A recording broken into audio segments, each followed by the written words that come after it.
Ito ang Slagerij Butcher dito sa Netherlands.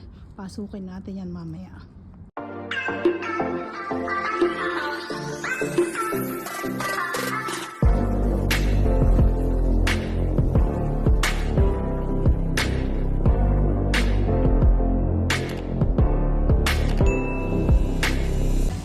Mo dito sa bilihan ng karne, ng meat here in the Netherlands, you don't need to get a number.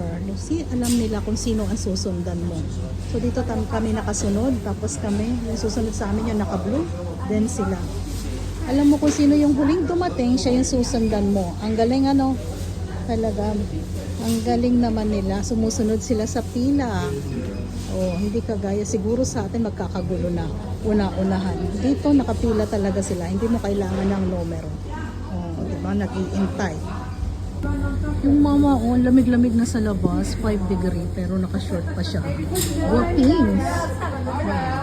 So, tayo ulit tayo ng pila natin, Sophia. Dito tayo nakasunod daw, mga kalimutan. Ngayon ng mga karne. Daming karne.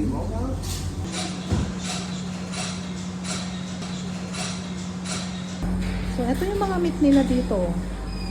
Ayan, ang gaganda, di ba? May mga nakamarinate na. O, di ba? Ayan, schnitzel. Tututuhin mo na lang. Ito ang baka. Tapos, ito yung mga pang-barbecue.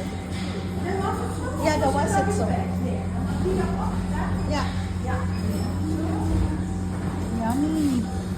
Ayan ang may-ari. Ready sila para mamaya pagbubukas na naman. Ready na.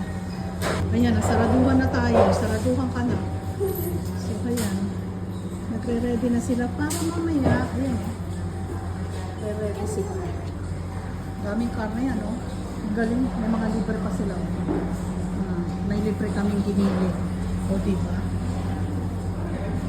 Nakakat na silang lahat. O, ganda ng cutting. Si Sophia walang ginawa kundi kumuha ng chocolate, ano ba yan? Lollipop. Lollipop siya. Ganda ng mga karne, no? Ganda ko. Kami na naiwanan kaya sa likod kami nang galing. O, diba? Yan si Sophia.